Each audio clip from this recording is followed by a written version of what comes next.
Welcome to another episode of Case of Interest Kohberger. I'm Newswatch 16's Stacey Lang. We were able to connect with an attorney out of Chester County, Dennis McAndrews, to get his insight on some of the latest developments in the Kohberger case. He has a really interesting background. We'll go into it. He has some extensive trial experience, specifically murder trial experience, and has some really interesting insights on the most recent orders in these cases from this case that have to do with the death penalty and the implications of that. We also go into a lot about the ethical struggles in a death penalty case. And we also talked to him about the discovery process, which the prosecution and the defense are really in the thick of now as we look ahead to trial. So let's listen into what Dennis has to say. What is it about the Kohberger trial that has piqued so much interest? Well, it's the nature of the case involving multiple victims, young people in college, prime of their life. It's was also and still is, I guess, a whodunit because there for public attention there needs to be some hook. In DuPont, it was his wealth, his name, his fame, what he had frankly gotten away with for much of his life. Here it's a quiet college town where murders aren't expected to happen. Certainly, multiple violent murders without explanation, and the fact that it could be a serial killer on the run, that someone could be next. So all of those combined were going to give rise to really intense public interest. When you were trying the DuPont trial, doing the DuPont trial, there was not the internet. There was not the massive amount of, people like me and people across all social media platforms speculating and dissecting every word of document that is released. What kind of challenge does that present to both sides, the prosecution and the defense, as they prepare for trial? Well, it ramps it up in many ways in terms of not only public interest. We did have cable news. Cable news at the time had come of age, and they were certainly looking for something to cover like that. So, there was a lot of certainly public interest, public pressure, but then the internet takes that to steroids, and part of there's all kinds of challenges inherent in that. One is just the enhanced public awareness that makes the job more stressful and more difficult for both the prosecution and the defense. There's also the fact that you've got a zillion internet sleuths who are trying to find evidence one way or the other and putting it out there, which, let's say Kohberger is convicted and his lawyers didn't find some piece of evidence that was floating about on the internet among tens of thousands of posts. Were they ineffective? Does he get a new trial? Are they doing everything they can to try to properly represent him? And to a lesser extent, but still there, is the same for the prosecution. Are there pieces of evidence floating around out there, things in his background? And if it comes to the death penalty stage, the limits of relevance are not entirely, but significantly expanded, because you can talk about his childhood, you can talk about, other things that he's done that make him more susceptible to the death penalty. So it does create not only pressure, but the sense that you can't do enough, that you can't know enough about this case, about this subject. And no matter how prepared you are, there are things about which you will be unprepared. And that's not a good feeling walking into a courtroom. Attorneys who I think by nature like to be prepared. But you touched on two things that I was hoping to talk about. The volume of evidence and pictures and just stuff in this trial, and also the death penalty. Maybe we can start with the discovery piece. And perhaps this is just me because this is not the world I come from. But when I was reading, the judge's decision as it relates to Kohberger's request to have the death penalty struck because of the volume of discovery and the inability of him to be able to look through it all. I saw this amount of data and it just blew my mind, but maybe it makes sense to you as someone who has done, big trials like this, but 68 terabytes of data, 13,000 photographs, 15,000 video clips, 8,000 video clips from residences. So I'm guessing that's like doorbell cameras and stuff like that. Does he have a point that it's just so voluminous that he can't possibly get under it? And when I say he, I really mean his defense team. And this is, to be sure, it's uncommon, but it's not unknown.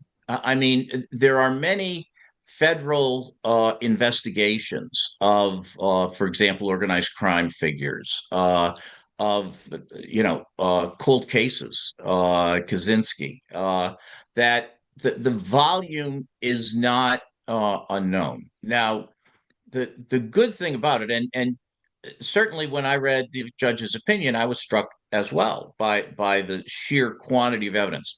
And certainly no one attorney could get through that. Perhaps no group of attorneys could get through it. The thing that actually was, the judge was very careful, though, in how he addressed this. One, they've had this in stages going back, pretty much 2 years.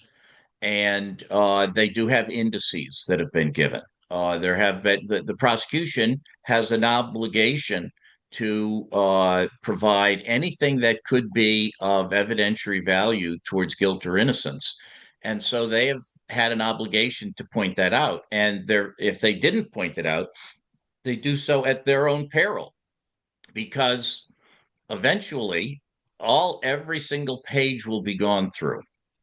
They may have already been gone through, but Kohberger can sit in prison for years and go through every page and find snippets that he would say, this would tend to exonerate me. This would tend to exonerate me. If he has the death penalty, this would tend to mitigate. So, the prosecution has an obligation to point those out specifically, and can't just say, they can't say it's like contadina. It's in there. There used to be commercials for contadina spaghetti sauce. Well, it's in there. Well, you got to do a little better than that as a prosecutor. And the other thing that, in fact, I don't recall the judge having said is that there are now computer programs to go through this voluminous, and they are used extensively in civil cases, where you can look for specific words, for specific phrases, and those applications certainly should be being used, and should be available to defense, and should be able to point out anything that could be of value. There is a mention, I don't know that the judge specifically addresses that point, but it does say in here that it was not, the defendant contends that the state has not provided the discovery in a searchable format, which I took to mean that it, without some kind of AI search function. That's what, I don't know that the judge addressed that, though. That's a good point. And even if it didn't come in a searchable format, there should be a way for them to make it so, Absolutely. And, it may not have been given in a, quote, searchable format using traditional tools, but there are non-traditional, newer tools that are available to get through those. And it probably would have been an overwhelming burden to put that into a searchable format, a traditionally searchable format.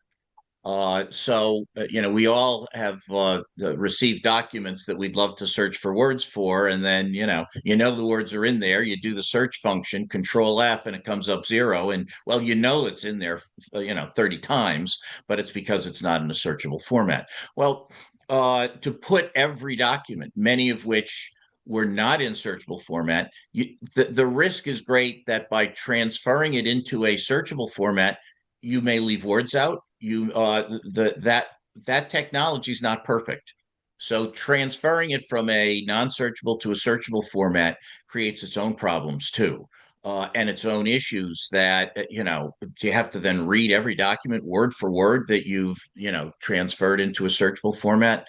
So I think the judge recognized the length of time they've had it, the indexes they've gotten, the fact the prosecution has an obligation to turn over exculpatory evidence, the fact there's multiple people on the defense team that are being paid for by the government.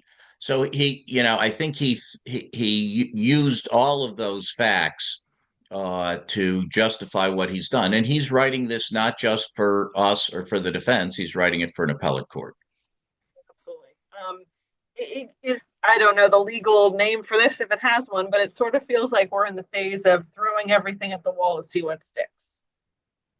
Well, to be sure. And, when we tried John DuPont, we actually got him to trial in a year, which I'm going to confess I was pretty proud that we were able to do that because we just kept pushing. But they filed 80 pretrial motions or appeals, a dozen appeals to the appellate courts in a year before trial, and about 70 pretrial motions. And we were given as little as 24 hours at times to respond to motions that were 30 pages long. So,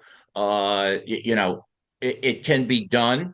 And, but to be sure, the defense wants to make sure that every avenue that can or should be raised is raised because hey, just like I didn't want to be the guy who lost the trial of the richest murderer in American history, the defense attorneys don't want to be found ineffective for sending a guy to death row.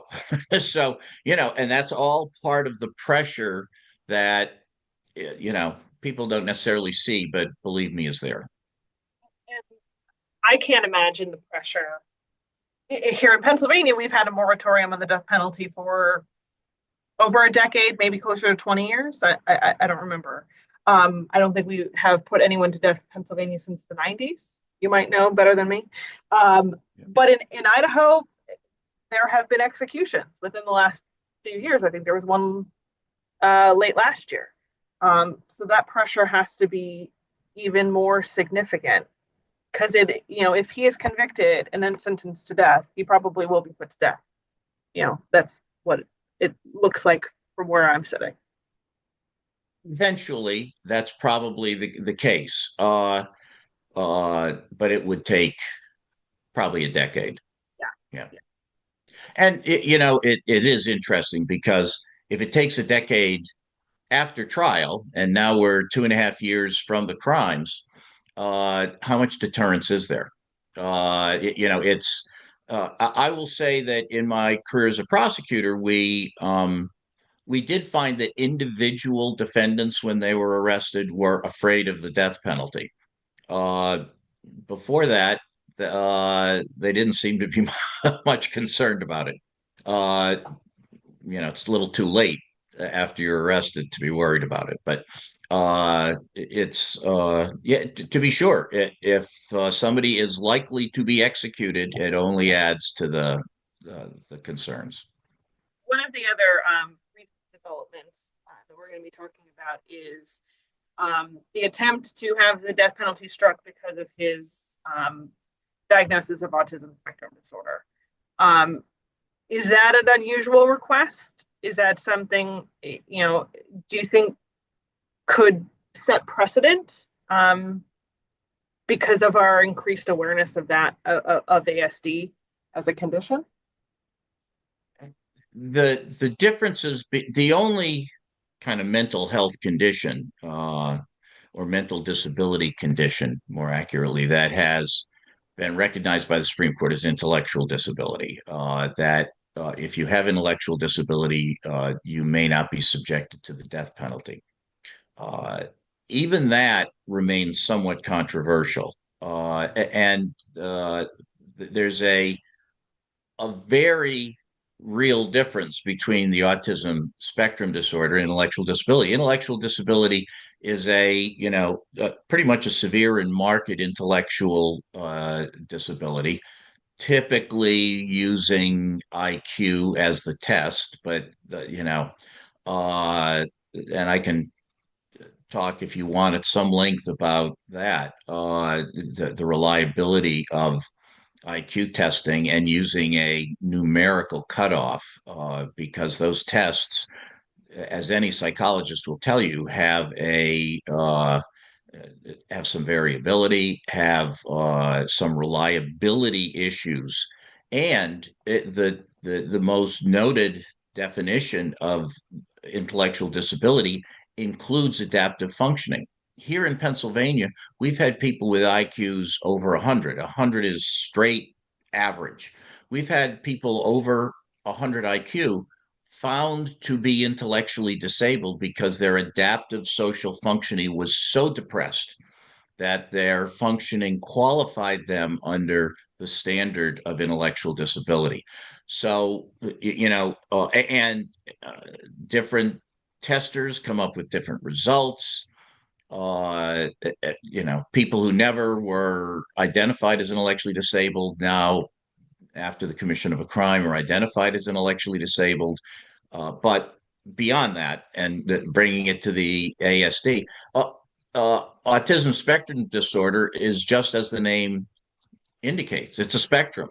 So intellectual disability, it's it's a much clearer subgroup of people, and the capacity of someone with true intellectual disability to understand the nature and quality of the act in a sufficient manner to justify society putting them to death is frankly more understandable than autism spectrum disorder. Now, autism spectrum disorder, again, as I say, it's a spectrum. You could have people with significant intellectual disability. You could have people who are on the gifted scale of IQ. Certainly, their understanding, their knowledge of the act can be, very clear. And so long as we're looking at the McNaughton standard, do you understand the nature of the act, and do you understand that it's wrong? So, you're going to be much less likely with autism spectrum disorder when it's accompanied by, some typical or close to typical intellectual functioning. It's going to be much tougher to accept that is per se, which is what the defendant's asking for. That's an absolute. You may not sentence someone to death. It's going to be much more difficult to accept that as a society than intellectual disability. And I think the judge was getting to that in what he said. So his ruling was not surprising to me. I would be shocked if the Supreme Court of the United States went in some different direction, especially to create an across-the-board rule for someone with autism spectrum disorder. And juries, we need to respect the function of juries, that they can understand the whole of the person, and the defense is going to be able to present very substantial psychological, psychiatric, and historical adaptive behavior testimony to try to convince the jury this is not someone who should be put to death, assuming he's convicted. So, we also have to have trust in the jury system, and it works most of the time. Right. Well, thank you so much for your insight. I think we've covered a lot of ground here. Do you anticipate that there'll be any more attempts by the defense to remove the death penalty from this case?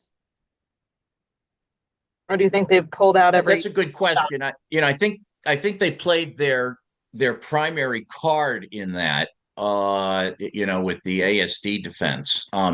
And they certainly want to lead with their best card, and it's getting very late in the game, really, to try to raise yet another claim. Um, if I was to predict any other claim in that regard, it would be on the eve of trial, saying that evidence within those millions of pages and multiple gigabytes have been suppressed on the issue of mitigation, and that they don't have time to prepare for it. I would expect that the judge would deny that, because it sounds to me like this judge wants to get this to trial. And a lot's going to happen between now and then, and we hope to continue to get your insight as we move closer to this August trial. Thank you so much, Dennis, for your time. I appreciate it. Happy to do it. Take good care, Stacey. Thank you. Again, that was attorney Dennis McAndrews with some really interesting insight about what the preparations for trial are like at this point in the Kohberger case. We hope to hear from him quite a bit as we lead up to trial and even during the trial. So stay tuned for that. One other date on the calendar that we have circled is May 15th. That is the last so far scheduled pretrial conference for the prosecution and defense, and should really give us an idea of when this trial is going to start, if it's going to start in August as planned. I tend to agree, especially after talking to Dennis with him, that the judge in this case, Judge Hippler out of Ada County, Idaho, is really bound and determined to have it start on time. But we'll know more about that process after that hearing on May 15th, and we'll be here to hash it all out on Case of Interest. Thanks for watching.